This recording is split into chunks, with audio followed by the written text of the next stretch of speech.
શ્રીમન્નૂતન નિર્દાભતનવે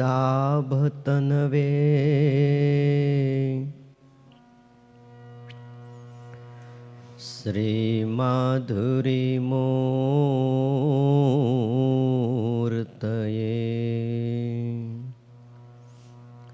ત્વંગતુંગતરંગસંગીવૃતયે સંચત ચલત વાસસે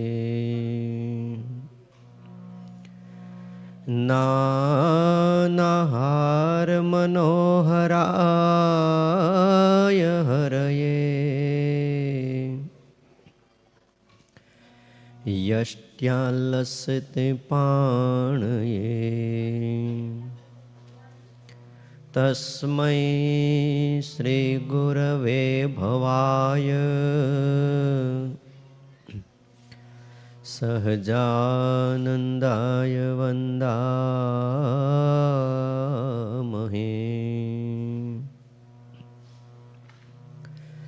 ઓમ અવતારિણે શ્રી સ્વામિનારાયણાય નમો નમઃ.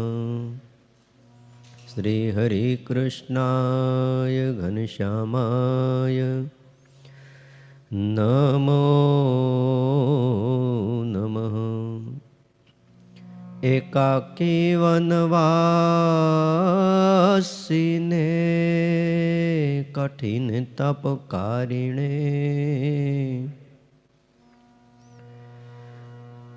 બાલયોગી શ્રી નીલકંઠ વર્ણેન્દ્રાય નમો નમઃ. પરાત્પરાય પુણ્યશ્રવણ કીર્તનાય શ્રી સહજાનંદ સ્વામીને શ્રી નારાયણ મુનયે નમો નમઃ. બોલો શ્રી સ્વામિનારાયણ ભગવાનની, હરિ કૃષ્ણ મહારાજની, લક્ષ્મીનારાયણ દેવની, ગોપીનાથજી મહારાજની, રાધારમણ દેવની, સિદ્ધેશ્વર મહાદેવ, વિઘ્ન વિનાયક દેવની, કાષ્ટભંજન દેવની જય.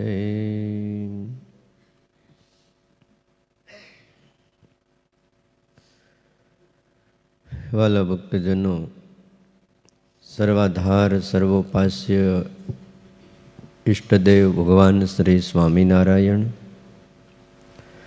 વાત્સલ્ય મૂર્તિ પૂજ્યપાદ ગુરુજી અને આપ સૌ વહાલા ભક્તજનો, પવિત્ર ધનુર્માસમાં શિક્ષાપત્રી ભાષ્યની કથા ચાલે છે. આજે તારીખ છે 8/1/2024, માગસર વદ 12 છે.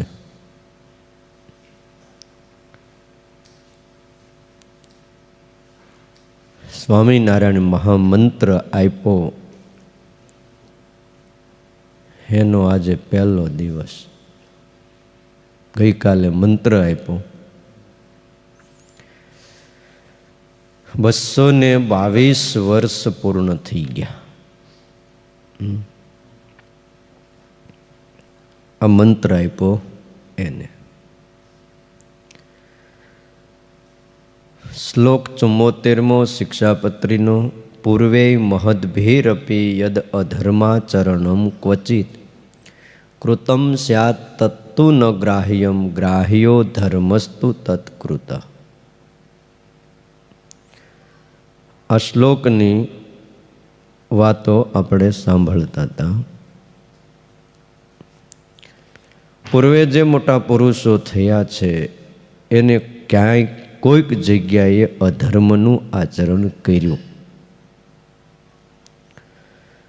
તો અમારા આશ્રિતોએ એનું ગ્રહણ ન કરવું, પણ એમાંનું જે ધર્મ તત્વ હોય છે, ધર્મનું આચરણ હોય છે, એનું ગ્રહણ કરવું.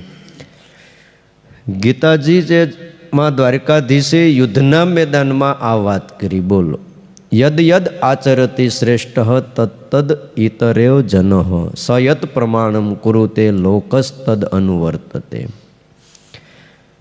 આ સંસારમાં શ્રેષ્ઠ મનુષ્યો જે આચરણ કરે એનું અનુકરણ બીજા લોકો કરે છે, અને એ જેને પ્રમાણ બતાવે એને લોકો અનુસરે છે. વિવેક બતાવ્યો છે કે શ્રેષ્ઠ પુરુષો જેનું આચરણ કરે એનું અનુકરણ બીજા લોકો કરે છે, પણ એનું જે શ્રેષ્ઠ આચરણ હોય એનું જ અનુસરણ કરવું એટલો વિવેક સ્વામિનારાયણ ભગવાને બતાવ્યો. મોટા પુરુષ એવું લખ્યું. મોટા પુરુષ એટલે ઋષિઓ લ્યો, મહાપુરુષો લ્યો, યા તો આ ધરતી ઉપર જે ભગવાનના અવતારો થયા છે એને લ્યો. એ મહાપુરુષો ઋષિઓના અધર્મ આચરણને ગ્રહણ ન કરવું.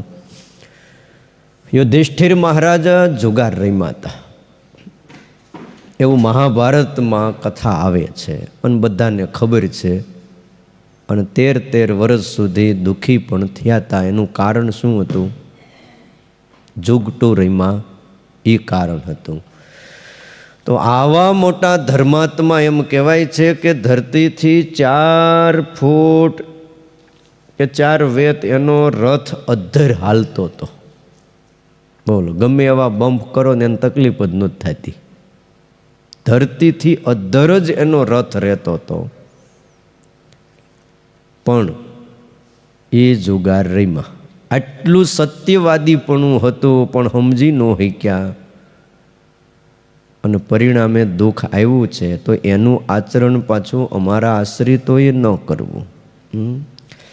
મોટા મોટા ઋષિઓ થયા, એને ક્યાંક ક્યાંક કોઈક અંતઃશત્રુથી પરાભવ થયો. આ જે અધર્મનું આચરણ છે એ એમની ભૂલ છે. અને કોઈ કદાચ એમ કે એ ભૂલ નથી, પણ ના ભાઈ, ભૂલ એ ભૂલ જ કહેવાય. કાંટો એ કાંટો જ કહેવાય. એ ગમે એટલો પાપી માણા હોય એના પગમાં વાગે, કે પરમ શ્રેષ્ઠ ભક્ત હોય, કોઈ સંત હોય એના પગમાં વાગે, પીડા હરખી જ થાય. અને એ કાંટો એને તમે ફૂલડા પાથરી દો અને એની ઉપર એ કાંટો પડ્યો હોય. લખ્યું, સન્માર્ગપતિ તોપી સન, સુમુખોપી સુવૃતોપી સન્માર્ગપતિ તોપી સન, સતામ વૈ પાદ લગ્નોપી વ્યથયંત્યૈવ કંટકઃ. સુવૃતોપી, હારી રીતે કાંટો આમ વાંકો વળેલો હોય. સુમુખોપી, એનું મુખ પણ બહુ સારું હોય, આમ અણીધાર આમ તમે જોવો તો. અને સન્માર્ગપતિ તોપી, સારા માર્ગે એ કાંટો પડ્યો હોય, ફૂલડા પાથર્યા હોય, રંગોળીઓ પૂરી હોય, અને ન્યા અથવા તો સમજો ને સારી એવી સફાઈ કરેલી જગ્યા ઉપર એ પડ્યો હોય. અને એમ લખ્યું, સતાંબાઈ પાદ લગ્નોપી, સજ્જન પુરુષના, સંત પુરુષના પગમાં એ કાંટો વાગે તો વ્યથયંત્યૈવ હિ કંટક, એ કાંટો દુઃખ આપે ને આપે જ. એમ ભૂલ એ ભૂલ કહેવાય. એ ભૂલ બ્રહ્માની હોય તો એની ભૂલ જ કહેવાય. અને એ ભૂલ મોટા મોટા બીજા ઇન્દ્રાદિક દેવતાઓની હોય તો એ પણ ભૂલ જ કહેવાય. ત્રિલોકીનો મહારાજા ધીરાજ કહેવાય, એ મહારાજા ઇન્દ્ર. અને અહલ્યાને ત્યાં આપણે ઋષિને ત્યાં ગયા, જામદગ્નિ ઋષિને, ગૌતમ ઋષિને ત્યાં જઈને એણે ગૌતમનું રૂપ લઈને પરાભવ કર્યો તો એને દુઃખ ભોગવવું પડ્યું. ઋષિનો શાપ લાગ્યો. પછી એ નારદ હોય, સનકાદિક હોય કે જે હોય મોટા મોટા, એની એ ભૂલ કહેવાય છે.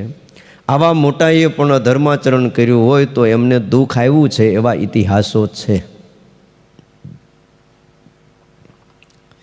સીતાજીએ લક્ષ્મણને કટુ વચન કીધા તો સીતાજીને પણ દુઃખ આવ્યું છે.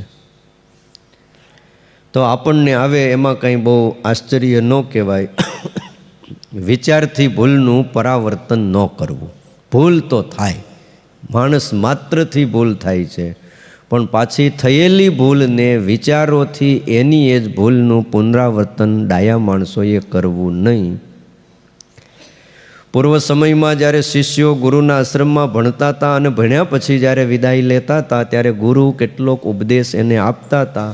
એમાંનો છેલ્લો ઉપદેશ જ્યારે સમાવર્તન સંસ્કાર કહેવાય કે ભણ્યા પછી ઘર તરફ એનું પ્રયાણ થાય, ત્યારે ખાસ ગુરુઓ ઋષિઓ એને એક વાત કરતા હતા કે તું અમારા આશ્રમમાં રહીને ભણ્યો, આજે 10 વર્ષ થયા કે 15 વર્ષ થયા, નથી ઘરે ગયો અને નથી બીજો સંકલ્પ કર્યો, અમારા આશ્રમમાં અમારી ભેગો રહીને વિદ્યા ભણ્યો તો હવે યાની અનવદ્યાની કર્માણી તાની તયા સ્વેવિતવ્યાની નો ઇતરાણી યાની અસ્માકમ સુચરિતાની તાની ત્વયા ઉપાસ્યાની નો ઇતરાણી. આ છેલ્લો ઉપદેશ દેતા. સત્યમ વદ ધર્મમ ચર સ્વાધ્યાયાત મા પ્રમદિતવ્યમ. આ 3 વાત પણ ખાસ કરતા. સત્ય બોલજે, ધર્મનું આચરણ કરજે અને અભ્યાસ કરવામાં વાંચન કરવામાં આળસ કરતો નહીં, નહીતર આ 10 વરો 12 વરો ભણેલી વિદ્યા નિષ્ફળ થાય ને વહી જાય. રોજ વાંચવું પડે. રોજ આપણે શિક્ષાપત્રી રોજ વાંચી છીએ તોય નથી યાદ રહેતી, તોય ઘણીવાર શિક્ષાપત્રીની આજ્ઞા આપણે ભૂલી જઈએ છીએ. વકીલ હોય ને એને કાયદાનું રોજ વાંચન કરવું પડે, નકર એ કાયદા ભૂલી જાય, એને ખબર ન પડે ક્યાં કઈ કલમ લાગે છે. ઋષિઓ એવું કહેતા હતા કે યાની અનવદ્યાની કર્માણી તાની તયા સ્વેવિતવ્યાની. અહીં અમારા સ્થાનમાં નિવાસ દરમિયાન તે ઘણું જોયું હશે, એમાં અમારા જે અનિંદિત કાર્યો હોય એનું તારે સેવન કરવું, બીજા કર્મોનું નહીં. અમારા જે સુચરિતો હોય એને અનુસરજે, બીજાને અનુસરતો નહીં. હા, કારણ કે બુદ્ધિ ટૂંકી હોય, સમજણ હોય નહીં, ઘણીવાર કોઈ પ્રસંગે કોઈ કાર્ય કરવું પડ્યું હોય છે. રામાનુજાચાર્ય થઈ ગયા મેલકોટની અંદર, દક્ષિણની અંદર, આમ શ્રીરંગ ક્ષેત્રમાં વિશેષ એમનો ત્યાં વાસ હતો. એટલો બધો ઉપદ્રવ હતો વૈષ્ણવ સંપ્રદાયનો. શુદ્ધ નારાયણની ઉપાસના, વિશિષ્ટાદ્વૈત સંપ્રદાયનો આમ કહેવાય ને બરાબર આમ પાયો નખાતો હતો. આમ તો એની પહેલાં એની સ્થાપના થઈ ગઈ હતી, પણ એને કોકે ઉજાગર કર્યો છે. એ વખતે કોઈ પણ સારી વાત આ સમાજમાં મૂકો એટલે લગભગ સમાજની એવી માનસિકતા અને મેં આમ કહેવાય ને બંધાયેલી છે, પહેલાં આપણે એનો વિરોધ કરવો. કોઈ પણ બાબત હોય, ચાહે એ રાજા હોય કે કોઈ એવા મહાત્મા સાધુઓ પ્રવર્તાવે, પણ વિરોધ તો થાય. બહુ વિરોધ થયો. ત્યાં સુધી કે રામાનુજાચાર્યને મારી નાખવા સુધીના પ્રયત્નો કરવામાં આવેલા, પણ આ તો શેષનો અવતાર, ભગવાને પોતે આ ધરતી ઉપર સંપ્રદાયની સ્થાપના અને ઉપાસના માટે મોકલ્યા હતા. એમાં એક જગ્યાએ શાસ્ત્રાર્થ કરવાનો હતો. રામાનુજાચાર્યને આહ્વાન કર્યું કે તમે પધારો. રામાનુજાચાર્ય તૈયાર થયા એટલે ત્યાં કોઈ એમના નિકટના જે હતા ભક્ત એણે કીધું કે ગુરુદેવ તમે ના જાઓ તો સારું, કારણ કે આ શાસ્ત્રાર્થ નથી, જો એમાં એ હારી જશે તો એ શસ્ત્રનો ઉપયોગ કરશે અને આ તમને મારવાનું કાવતરું છે, તમે રોકાઈ જાઓ. પણ કે આમંત્રણ આવ્યું શાસ્ત્રાર્થનું, ન જાઓ, આમંત્રણ સ્વીકારાઈ ગયું છે તો વધારે ઝઘડો થશે. એના શિષ્યને મોકલ્યા. રામાનુજાચાર્ય જેવો જ વેશ, તે દી ક્યાં કોઈને ખબર હતું કોણ રામાનુજાચાર્ય ને કોણ છે. જોયા ન હોય, નામ જ સાંભળ્યું હોય. અત્યારે જેવો કંઈ મીડિયાનો જમાનો નહોતો, તે રામાનુજાચાર્યે એના શિષ્યને તૈયાર કરીને મોકલ્યા, તું જા અને શાસ્ત્રાર્થ કરજે, જે કાંઈ પ્રશ્ન પૂછે એના ઉત્તર આપજે. અને આ ગયો શાસ્ત્રાર્થમાં વિજય મેળવો નારાયણ એ જ પરમ તત્વ છે એવું પ્રસ્થાપિત કર્યું અને રાજા કોપાયમાન થયો અને જીવતા આંખું કાઢી લીધી. હવે એની જગ્યાએ રામાનુજાચાર્ય ગયા હોત તો આ જ થાત. આંખું બે જીવતા કાઢી લીધી અને લોહી લુહાણ આને મોકલી દીધો. એ ભટકતો ભટકતો 6-8 મહિને કોકના દ્વારા એ કહેતા કહેતા રામાનુજાચાર્યની ભેગો થયો. રામાનુજાચાર્યએ જોયું કે ઓહો હો હવે રાજાને કોણ સમજાવે? પછી ના છૂટકે રામાનુજાચાર્યએ મેલકોટમાં શત્રુ મારણ યજ્ઞ કર્યો. કયો? શત્રુ મારણ યજ્ઞ. એ યજ્ઞ એવો હોય કે યજ્ઞ કરે અને એમાં આહુતિ દેવાય એટલે જે એના શત્રુ હોય એનો નાશ થઈ જાય. પણ એ યજ્ઞના અંતે એવું લખ્યું છે કે આ યજ્ઞ કરનારો ઘોર નરકની અંદર પડે. બોલો, તોય રામાનુજાચાર્યએ કર્યો. સમર્થને કોઈ દોષ નથી. અને શું કામ કરવો પડ્યો કે એટલો બધો ઉપદ્રવ વધી ગયો કે ન પૂછો વાત. સમાજ જ્યારે જીવવા પણ ન દે ત્યારે એની અંદરથી કંઈક નવું સર્જન થતું હોય છે. પણ એનું આચરણ બીજાએ ન કરાય કે રામાનુજાચાર્યએ આવો યજ્ઞ કર્યો એટલે આપણે પણ હાલો આ યજ્ઞ કરીએ. ભાઈ આપણા તો શત્રુ છે ને અંદર જ બેઠા છે, બહાર કોઈ છે નહીં, એટલે એને અંતઃશત્રુ કહેવાય છે. ભગવાન શ્રી કૃષ્ણ નારાયણે ગોપીઓ સાથે રાસ ક્રીડા કરી એ કથા ભાગવતમાં આવે છે. અને રાસ ક્રીડા પહેલાં પણ એકવાર ગોપીઓના વસ્ત્રનું હરણ પણ કર્યું, જેને વસ્ત્રાહરણ ચીરહરણ લીલા કહેવાય છે. ભગવાને કરેલી આ લીલા પરમાત્માના માટે અધર્માચરણ નથી, એટલું સમજી લેજો. શું? પરમાત્મા જે પણ કરે છે એ ધર્મ થઈ જાય છે, એના માટે એ અધર્માચરણ નથી. જેમ ભગવાન શ્રી રામજીએ વાલીને માર્યો, છુપાઈને માર્યો હતો. હામી છાતીએ કંઈને સામે જઈને વાલીની હારે યુદ્ધ નહોતું કર્યું. યુદ્ધ કોણે કર્યું હતું? સુગ્રીવે કર્યું હતું. સુગ્રીવ અને વાલી બે ભાઈનો ઝઘડો હાલતો હતો ને એ બે ભાઈ યુદ્ધે ચડ્યા હતા. અને યુદ્ધના નિયમ પ્રમાણે એવું છે કે ત્રીજાએ દખલગીરી કરાય નહીં. છતાંય ભગવાન રામજીએ તાડના ઝાડની પાછળ હંતાય અને વાલીને બાણ માર્યું.